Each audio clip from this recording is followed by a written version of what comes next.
নমস্কাৰ পুনৰবাৰ স্বাগতম জনাইছো আপোনালোকক অন্য এটা ভিডিঅ'লৈ।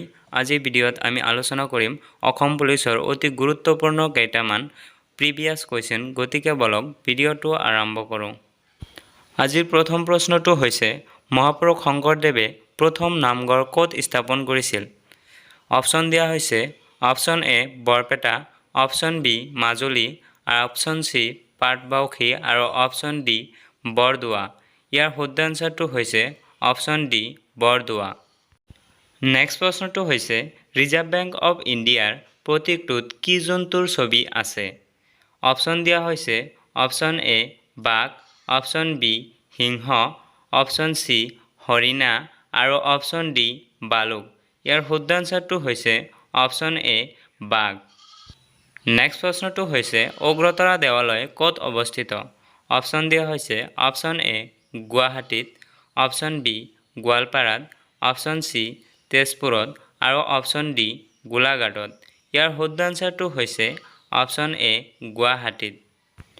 নেক্সট প্ৰশ্নটো হৈছে ব্ৰহ্মপুত্ৰ নদীক বাংলাদেশত কি নামেৰে জনা যায়? অপশ্যন দিয়া হৈছে option A Ganga, option B Yamuna, option C Padma আৰু অপশ্যন ডি মেঘনা। ইয়াৰ শুদ্ধ এনচাৰটো হৈছে অপশ্যন বি যমুনা। নেক্সট প্ৰশ্নটো হৈছে সমবাহু ত্ৰিভুজৰ প্ৰতিটো বহিকোণৰ মাপ কিমান? অপশ্যন দিয়া হৈছে option A 60 degree, option B 120 degree, option C 90 degree আৰু অপশ্যন ডি 180 ডিগ্ৰী। ইয়াৰ শুদ্ধ এনচাৰটো হৈছে অপশ্যন এ 60 ডিগ্ৰী। নেক্সট প্ৰশ্নটো হৈছে তলৰ কোনখন একমাত্ৰ মহাদেশ যাৰ মাজেৰে তিনিওডাল ৰেখা অৰ্থাৎ বিষুৱ ৰেখা, কৰ্কট ৰেখা আৰু মকৰ ৰেখা পাৰ হৈ গৈছে? অপশ্যন দিয়া হৈছে অপশ্যন এ ইউৰোপ মহাদেশ, অপশ্যন বি আফ্ৰিকা মহাদেশ, অপশ্যন চি এছিয়া মহাদেশ আৰু অপশ্যন ডি অষ্ট্ৰেলিয়া মহাদেশ। ইয়াৰ শুদ্ধ এনচাৰটো হৈছে অপশ্যন ডি অষ্ট্ৰেলিয়া মহাদেশ। নেক্সট প্ৰশ্নটো হৈছে আটাইতকৈ লঘু গেছটো কি?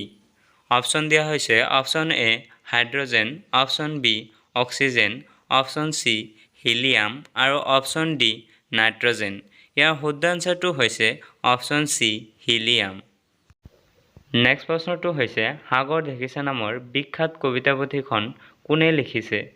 অপশ্যন দিয়া হৈছে option A Chandrakumar Agarwala, option B Lakshminath Bezbaroa, option C Devakanta Barua আৰু অপশ্যন ডি ৰঘুনাথ চৌধুৰী। ইয়াৰ শুদ্ধ এনচাৰটো হৈছে option C Devakanta Barua. Next প্ৰশ্নটো হৈছে যোৰহাট আৰু গোলাঘাট জিলাৰ সীমাৰে বৈ যোৱা নদীখন হ'ল? অপশ্যন দিয়া হৈছে option A Rengma, option B Giladari, option C Kakodonga আৰু অপশ্যন ডি গদাধৰ। ইয়াৰ শুদ্ধ এনচাৰটো হৈছে অপশ্যন চি কাকডোঙা। নেক্সট প্ৰশ্নটো হৈছে পাণবাৰী মছজিদ কোনখন জিলাত অৱস্থিত? অপশ্যন দিয়া হৈছে option A Hajo, option B Guwahati, option C Goalpara আৰু অপশ্যন ডি ধুবুৰী। ইয়াৰ শুদ্ধ এনচাৰটো হৈছে অপশ্যন ডি ধুবুৰী। নেক্সট প্ৰশ্নটো হৈছে নামেৰী ৰাষ্ট্ৰীয় উদ্যানখনৰ কাষেৰে তলৰ কোনখন নদী পাৰ হৈ গৈছে? অপশ্যন দিয়া হৈছে option A Dikrong, option B Mana, option C Jiabharali, option D Subansiri. ইয়াৰ শুদ্ধ এনচাৰটো হৈছে অপশ্যন ডি সোৱণশিৰি। নেক্সট প্ৰশ্নটো হৈছে ভাৰতৰ দীৰ্ঘতম সেতুৰ নাম কি? এই প্ৰশ্নটোৰ উত্তৰ জানিলে তলত কমেণ্ট কৰি জনাব। আৰু ভিডিঅ'টো যদি ভাল লাগে তেনেহ'লে লাইক, কমেণ্ট, শ্বেয়াৰ আৰু ছাবস্ক্ৰাইব কৰি ল'ব।